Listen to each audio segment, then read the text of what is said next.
जय हिंद। आइए अब हम लोग जो है नेशनल ह्यूमन राइट कमीशन, ठीक है, राष्ट्रीय मानव अधिकार का, इनके क्या क्या फंक्शन हैं, क्या क्या इनके ड्यूटीज़, रोल एंड रिस्पॉन्सिबिलिटी है, इसके बारे में पढ़ेंगे।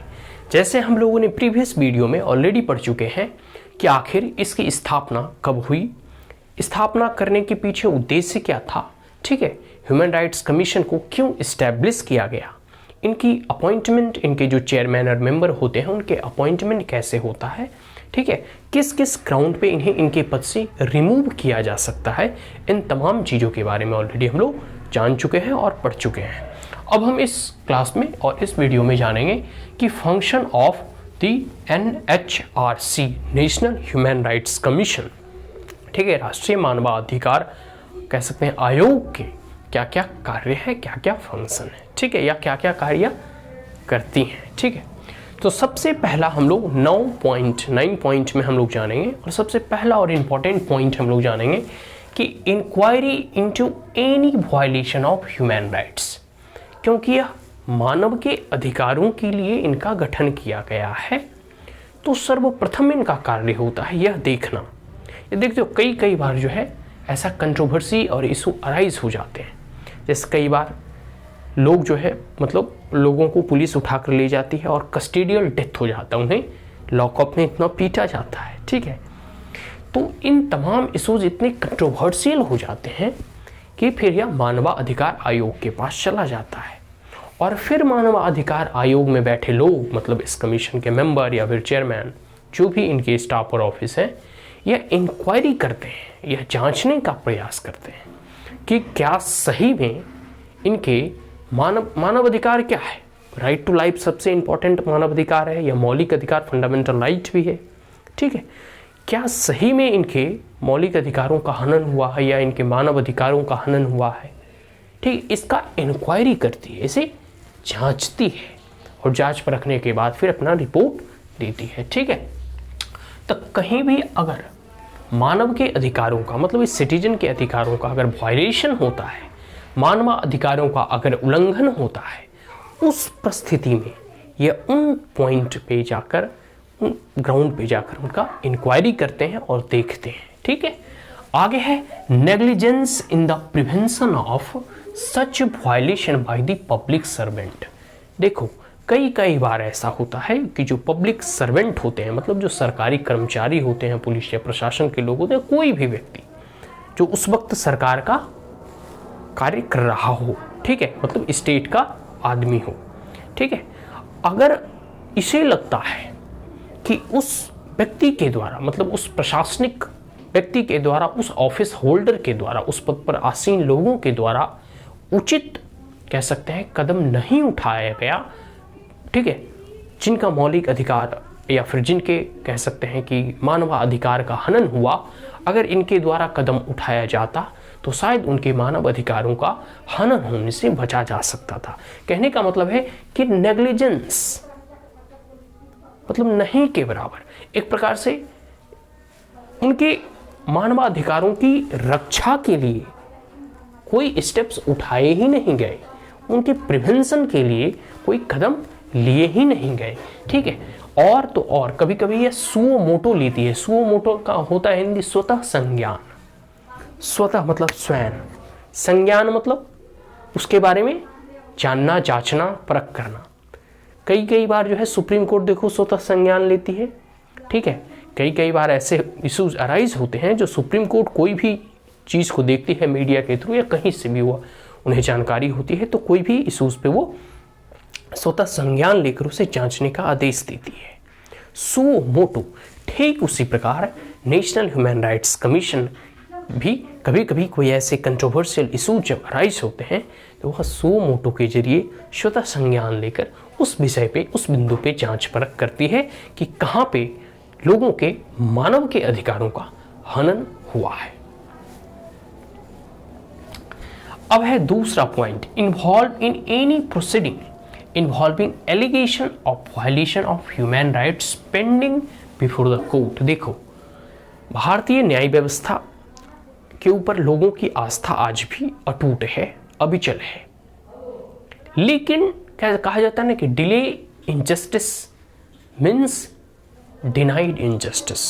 अगर न्याय मिलने में देरी होती है तो वह न्याय ना मिलने के बराबर है।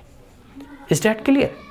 ठीक है, तो हमें जो है यह देखना होता है कि बहुत सारे ऐसे लोग जो है ना, उनकी कई एक पीढ़ी निकल जाती है न्याय को आते आते या न्याय को मिलते मिलते। कई बार जो है ऐसे जो है सेक्सुअल क्राइम या फिर रेप या कह सकते हैं ऐसे क्राइम्स होते हैं जिसमें कि जो कह सकते हैं कि विक्टिम होते हैं वो कोर्ट का चक्कर लगाते लगाते उनका जीवन बीत जाता है, फिर भी कोई परिणाम नहीं निकलते। कई बार ऐसा इश्यूज आते हैं कि कई एक ऐसे लोग जो पुअर पीपुल हैं, vulnerable section of the society है, जेलों में बंद पड़े पड़े उनका जीवन बीत जाता है और अंत में 20 साल बाद फैसला आता है कि वो तो निर्दोष थे। कहने का मतलब यही हुआ कि ऐसे जो रिच पीपुल है, ठीक है, जो पॉलिटिकल बेल कनेक्टेड हैं, ठीक है, वो तो बेल करा लेते हैं पैसों के दम पर, उनके पास पैसा होती है, अच्छे वकील को हायर करते हैं, बेल मिल जाता है उन्हें। लेकिन जो गरीब पीपुल होते हैं, जिनके पास उतने संसाधन नहीं होते, कई बार उन्हें ऐसे ही किसी आधार पे बंद किया जाता है। शायद उस वक्त वो आधार औचित्यपूर्ण रहा हो, लेकिन सबसे बड़ी बात है कि उसे अगर कोर्ट मतलब फैसला भी सुनाती तो 2-4 साल उसमें उसको ही सजा मिलती, लेकिन उन्होंने 10 साल से जेल में बंद है। तो इन परिस्थितियों को देखते हुए कई बार जो है नेशनल ह्यूमन राइट्स कमीशन जो है कह सकते हैं कि कई एक ऐसे कोर्ट केसेस में कह सकते हैं इंटरवीन करती है या देखती है कि जिसमें कि मानवाधिकारों का बहुत ही हनन हुआ है। कई बार ऐसे हीनियस क्राइम होते हैं जिस पर यह कह सकते हैं कि कोर्ट केस में भी यह जाके उनका कह सकते हैं इंक्वायरी करती है और देखती है अपने आधार पर कि क्या इसमें सही में मानवाधिकारों का हनन हुआ। अगर हुआ तो उसमें और जो है धाराएं लगाओ। आगे है विजिट जेल, और जेल वगैरह भी जाते हैं, विजिट करते हैं। भाई अगर कोई क्राइम किया है, क्रिमिनल है, तो उसे सजा मिलना चाहिए, ठीक है, जेल में बंद कर दो। लेकिन जेलर मतलब जो जेल में क्रिमिनल बंद है उसके भी कुछ मानव के अधिकार हैं, जैसे उसे शुद्ध पीने का पानी, स्वच्छ हवा, साथ साथ खाना, जो व्यंजन भोजन उनके लिए सरकार उपलब्ध कराती है वो सही रूप में उन्हें मिलना चाहिए। मतलब क्रिमिनल्स को भी या फिर जो भी मतलब जेल में बंद हैं उन्हें भी उनके मानव ही भाई, ठीक है। तो यही चीज़ है कि visit jail and detention camp. और कई बार डिटेंशन कैंप मैंने पहले बताया, कई बार ऐसे लोगों को ऐसे डिटेन कर लिया जाता है। हो सकता है कि वो व्यक्ति सीधा साधा हो, सरल हो, तो डिटेंशन कैंप वगैरह जाते हैं, देखते हैं and study the living condition, उसके रहने सहने की तौर तरीकों का वो अध्ययन करते हैं एंड मेक रिकमेंडेशन। अगर इनके कुछ सुझाव होते हैं तो फिर यह सरकार को रिकमेंड करते हैं कि भाई कम से कम शुद्ध पीने का तो पानी उन्हें उपलब्ध करा दो। Is that clear? आगे है कि review constitutional and legal safeguard for protection of human rights. और साथ साथ भारत में जो भी संवैधानिक और लीगल एस्पेक्ट्स हैं, मानवाधिकारों के रक्षा से संबंधित या कोई भी ऐसा कानून हो, उसे ये रिव्यू करती हैं, जांचती हैं कि क्या इस कानून का प्रभाव मानवाधिकारों का, ह्यूमन राइट्स के कहीं कोई वायलेशन तो नहीं करता। तो इन तमाम आधारों का एक प्रकार से या अपने स्तर पर इसकी विवेचना करते हैं, इसका असेसमेंट करते हैं, इसका मूल्यांकन करते हैं, ठीक है। आगे है study treaties, international instrument and make recommendation. देखो कई बार जो है ना विश्व स्तरीय जैसे इंटरनेशनल लेबर ऑर्गेनाइजेशन होता है, या फिर कई बार जो है वियना कन्वेंशन वगैरह हो गया, ठीक है, जो प्रिजनर ऑफ वॉर होते हैं उनके ह्यूमन राइट्स हो गए। तो कई एक अंतर्राष्ट्रीय संधियाँ होती हैं एक राष्ट्र से दूसरे राष्ट्रों के मध्य में। उन तमाम एग्रीमेंट्स और संधियों का जो है एक प्रकार से कहते हैं इनके द्वारा जो है अध्ययन किया जाता है और देखा जाता है। जो अच्छे अच्छे प्रावधान हैं उसे एसिमिलेट करने, उसे बोरो करने का कार्य किया जाता है। हमारा संविधान तो अपने आप में कह सकते हैं कि एक, इन्हें बोरोड कॉन्स्टिट्यूशन कहा जाता है, कि जब संविधान बन रहा था तो 60 से भी अधिक संविधान का जो है हमारे देश के उस वक्त संविधान निर्माताओं ने उसका अध्ययन किया और उसके बाद जो अच्छे अच्छे प्रावधान थे उसे हमने एडॉप्ट किया। इसलिए तो हमारे संविधान को बोरोड कॉन्स्टिट्यूशन भी कहा जाता है। कुछ प्रोविज़न जो हम लोग ब्रिटेन से लिया कुछ अमेरिका से, कुछ ईरिस से, कुछ जापान से, कुछ रसिया से, कुछ ऑस्ट्रेलिया से, ठीक है। तो ठीक उसी प्रकार इंटरनेशनल ट्रीटीज, ठीक है, को स्टडी करते हैं, इंटरनेशनल इंस्ट्रूमेंट को देखते हैं, जो कि जैसे कई एक ऐसे हैं इस्तांबुल कन्वेंशन वगैरह, ठीक है, और बहुत सारे वियना कन्वेंशन वगैरह, जो कि महिलाओं के अधिकार की बात करता है, लेबर जो होते हैं फैक्ट्री में वर्क वगैरह जो करते हैं, ठीक है, उनके ह्यूमन राइट्स की अधिकारों की बात करता है। ये बहुत सारे ऐसे वुमेन राइट्स की, डोमेस्टिक वायलेंस वगैरह, दहेज प्रथा या फिर जो भी कह सकते हैं घरेलू हिंसा होते हैं, इन तमाम चीज़ों से संबंधित जो है वह कह सकते हैं उन ट्रीटीज़ को पढ़ने के बाद फिर सरकार को रिकमेंड करती है कि इस आधार पे जो है नियम कानून बनने चाहिए। आगे है promote R&D in human rights, research and development. कोई भी फील्ड में बहुत जरूरी है, तो इसमें जो है ह्यूमन राइट्स और मानवाधिकारों के क्षेत्र में जो है लोगों की रुचि बढ़े और रिसर्च एंड डेवलपमेंट हो, ठीक है, ताकि इस ओर और अधिक ध्यान दिया जा सके और सरकार इस ओर और अधिक जो है इस पर बल दे।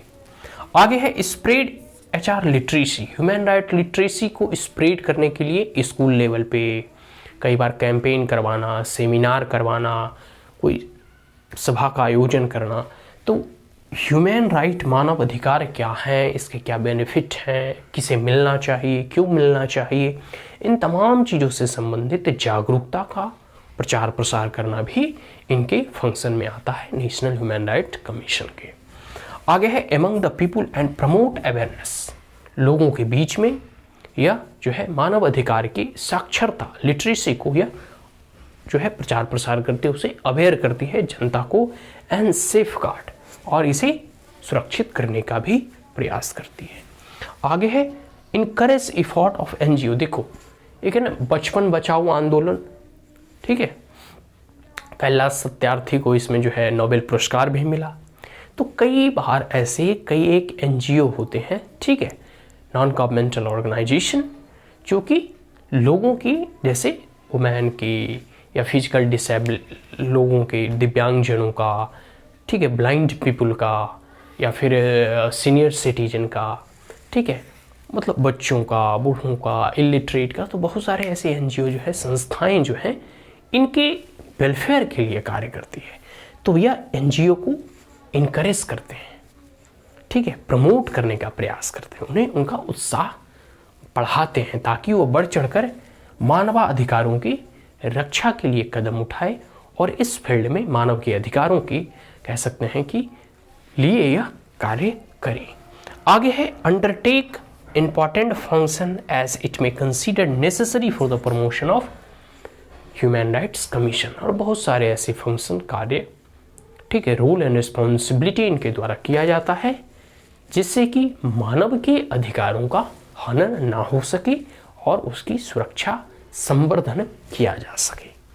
तो ये हम लोगों ने 9 पॉइंट में हम लोगों ने देखा कि function of national human right commission, ठीक है, inquiry into any violation of human right and negligence in the promotion of such violation by public servant, and it will take suo moto also for the prevention of human rights. Involve any proceeding involving allegation of violation of human right pending before the court, visit jail and detention camp, review constitutional and legal safeguard, study treaties and international instrument, promote R&D, spread HR literacy, human right literacy, encourage effort of NGOs and undertake important function. Is that clear? So that's all. And if you're the first time on my channel, then like it, share it, as well as subscribe it. Also press the bell icon. And if there were any queries, comments, suggestion, advice, you may comment in the comment box. Thank you once again. Have a great day.